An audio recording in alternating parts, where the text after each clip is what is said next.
Oh, hi! My name's Lily Hope. You've just joined me at my loom. I'm a chilkat weaver living and working in Juneau, Alaska, and I'm weaving a little tiny chilkat blanket. Have you ever seen one of these before? Have you ever seen anybody weave like this before? It's kind of wild, huh? What I'm doing is my hands are twining across this whole weaving just as if it was a basket. You've seen somebody weave a basket before, right? Or maybe you have a basket somewhere in your house. This is a flat basket. We don't make these blankets to go on beds, though. We don't lay them over our beds like our favorite cozy blankie. These ones are actually danced and used in ceremony. On a chilkat blanket, we have our warps that hang all the way the whole length of the blanket, and we have our weaver strands, which we also call weft. Weft rhymes with the word left because our weft goes weft and white. Not weft and white, left and right on our blanket, silly. Go weft and white, right? Usually our stitches on a chilkat blanket will go over 2 and behind 2, but you can see my stitches are going over 3 and behind 3. So this is pretty unique in chilkat weaving. Usually we use this kind of 3 over 3 and behind 3 technique for the borders, but I'm weaving a whole big area of just the sky blue color, so I'm weaving over 3 and behind 3 at a time. A lot of the work that we do is kind of creative problem solving. Like we come up with a problem like, oh, there's a hole right there. I better put another piece of warp in there because it's too much of a gap. And if it doesn't work, I can take it back and fix it. Yeah, so a lot of the work that I do is kind of testing it out to see if it works. Almost like a scientist. That hole that I need to fill in my weaving where it needs an extra piece of warp, I have to cut off a length of that. So I need that to be added into my piece. And to be able to add it, I need to use one of my little pins. So I'm going to get my little pin and pierce it through here. And then I'm going to put it up the back in my weaving and start weaving right over this new one. If I keep weaving, I'm going to kind of squish it over, but there's going to be a full-on hole here. So I want to fix it and put this little guy in there, but I can't just pin it right in the center. So I'm going to flip this over on the back side. You can see the back of my weaving. And I'm going to pin him right under here and make him go down the back. Let's see. So then I can weave right over him. Shoop! He's pinned in, and flip him this way, and then he should be set and ready to be captured right here on my weaving, right in there, right in the hole where I need him.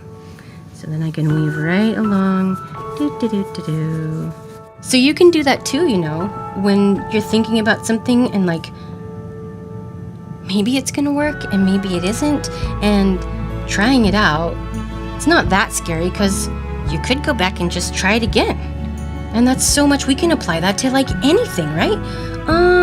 Maybe I'll try these brownies with butter in it instead of oil, or no eggs. And then maybe it doesn't turn out exactly like you like it. You can try it again. It's kind of fun. The trying it out and seeing if it works and then trying it out again and not being scared if it's not exactly what you want, that's kind of a good thing to try out for like lots of things in your life.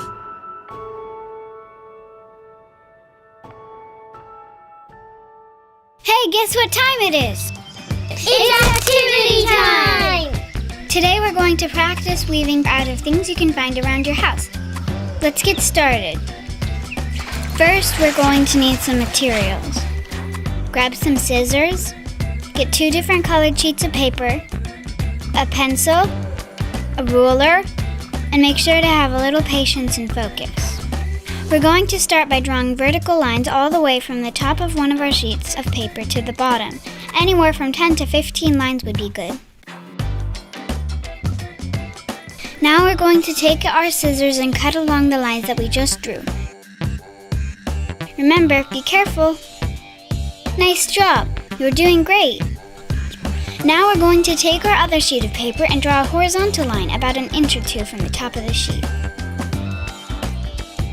Now we will draw vertical lines starting from our horizontal line all the way down to the bottom of the sheet of paper. Now we're we're going to cut along our vertical lines and stop at the horizontal line we drew. Don't worry if you get off the lines a bit, it'll just add character to your project. This sheet of paper, with the strips hanging down, is going to be our warp strands. The thin individual pieces are going to be our weaver strands, also known as weft. Now it's time to start weaving. We are going to start running our weaver strands from the left side and go under 2 and over 2 and repeat until you get all the way to the opposite side of your warp.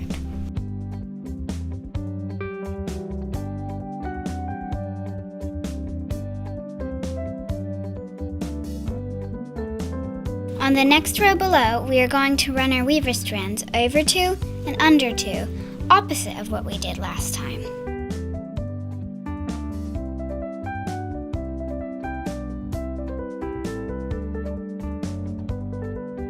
You're doing great. As you work your way down the warp, you will begin to see your weaving take shape.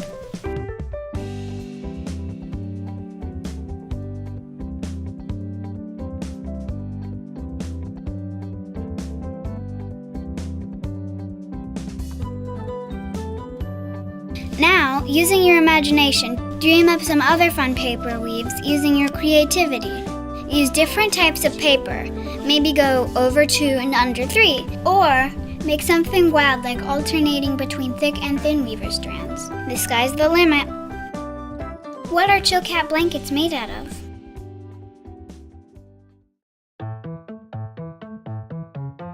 The materials we use in a Chilkat blanket are kind of wild. The first thing we need is cedar bark that's been boiled in the crock pot for 3 days so there's no sticky sap left. The next thing we need is mountain goat. Oh, this still has so many messy pieces and long guard hairs in there. We've still got a lot of work to do on that. So, ta-da! There it is. We've got the mountain goat. Most of all those long hairs are out. We've got most of the little burr things out, and it's ready to be spun. It's so soft. And we've got our bowl of water.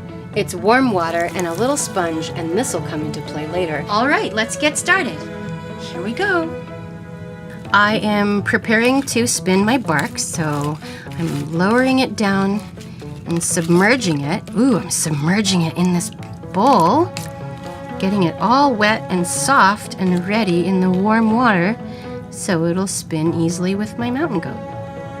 This little guy that I'm going to put on my leg is a little canvas spinning pad, kind of made of the same material as your denim jeans, any jeans that you might own, but of course this doesn't have any indigo color in it, so our warp won't change to a blue color. So I'm going to tie that around my waist, and this will keep my leg from getting too wet while I'm spinning. So, then I take my other ties, wrap it under my leg and around the front, and tie a little bow. We have our little strands of mountain goat roving that we've pulled most of the little guard hairs out of, and we're going to go along and make sure that it's about the same thickness all the way along. Testing it out like this. Let's see. Oh, it's feeling pretty good and even. We don't want it to be more fluffy in some parts and less fluffy in others because we want to make a really even warp for us to weave on. Okay, I'm going to lay this into my other pieces that I already started, and I'm going to put a little bit of water. Oh, I'm dipping into the bucket and putting a little bit of water on, and then I'm going to spin it just a little bit to start it. And I have to do the same thing on the other side because I have to have 2 strands of mountain goat and 2 strands of bark. So I'm spinning just a little bit to start it out. That's really just helping this strand hold on to the other one that I was already working on. You can see there's a tiny little piece of bark in there from when I was working on this before, so it's getting a little bit short. I'm going to have to add some more bark in just a minute, but right now I need to put some water on my spinning pad. We're going to spin it down the leg, and then it's spinning, spinning, spinning, and let go! Isn't that fun? And we do it again. Let go! There's not very much that's being spun each time my hand goes down my leg, but it sure is pretty. I'm going to take my cedar bark and lay it right down into where I want it to go. And I have to spin it just a little bit with the goat around the bark, just a little bit to start it. And you can see I'm leaving a little tail too. See that part? I'm going to leave that tail. And then I just go and spin. I want to leave the little tail there because it helps to keep all of this bark strong through here. And then at the very, very end, I'm going to trim all these little tufties off of there, and it'll make it a nice, smooth piece to weave on. I spun so much warp before I even started weaving. I spun thousands of yards, hundreds and hundreds of hours of spinning before I started weaving. Oh, mountain goat really loves to be spun though. It's just grabbing onto the cedar bark. It's so fun. It says, oh, is this what my job is now? I'm all done insulating the goat and keeping the goat warm in the winter. Now I get to be a chilkat blanket. I like to imagine that the goat is happy. What is form line? Form line is the art that is practiced along the northwest coast by the Tlingit Haida and Tsimshian peoples. You might see form line design on totem poles, or on house screens, or painted bentwood boxes, and sometimes even on dance paddles or canoes. Gosh, you can even see form line on t-shirts now, and purses and leggings. There's a lot of places you can find form line. Some of my favorite parts of form line are the ovoids. Do you guys know what ovoids are? The ovoid is the foundational shape in form line art. Kind of looks like a water balloon that's sitting on a table. Smooch, flat on the bottom and kind of domed at the top. All the little lines in form line design are really complicated in themselves. And you saw how hard chilkat weaving is. So what we really need to do is figure out what parts of it could be taken out or modified and then simplified so that we can weave those shapes. Because every time we're weaving along and we hit a little fine line, that means there's a color change. And color changes are really hard to do in chilkat weaving. To get the yellow in our chilkat blankets, we have to trade for this beautiful lichen that's called wolf moss. And the wolf moss is really more like bright chartreuse greenish color. But when we cook it down into a pot and then put our yarns into it, it makes a really beautiful sunshiny yellow. And that's the yellow that we've used for hundreds of years in chilkat blankets. Well, to make the blue, and this blue is actually an acid dye, so we didn't get to make this the way that we made it 200 years ago. But to make a blue, we could take ammonia, which is totally not safe for kids. It is a very toxic liquid. But we take that ammonia and we put copper pipe down into the liquid and let it sit for lots of months, like from your 4th birthday all the way to your 5th birthday, like a long time. And the liquid, that ammonia turns like a bright blue color. And then we pour that bright blue liquid over the whole skein of yarn that we want to dye, and it turns kind of grayish. It's not that pretty. But then we take apple cider vinegar and lay it down into the apple cider vinegar, and it makes like a beautiful seafoam green color. And then to make our black, the black that we use here, this one has been acid dyed, and this is also acid dyed. But if we want to make an old-timey blackish color, it actually comes out more almost like this color, like a reddish-brown cedar bark color. But we don't use cedar bark to get that color. We go to the base of a hemlock tree. Have you ever seen a hemlock tree? Well, we go down to the base of that tree and get all the bark near the bottom and even kind of hatch it into the base and get some of the inner hemlock bark. We put it into our pot, and then we start to cook it and cook it and cook it, and we throw our yarn skeins in there, all of our weft yarns that we want to change the color of, and we leave it there overnight. And then when you pull out your skein, it's like, it's a beautiful dark brown, reddish brown color. And then you get to weave with it to make your black borders.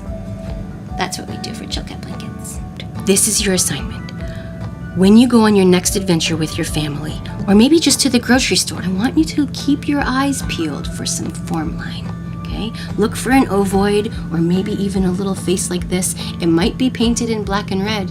It might be turquoise. But look for some form line next time you go out. Or even look for adapted form line so we can weave chilkat blankets out of them.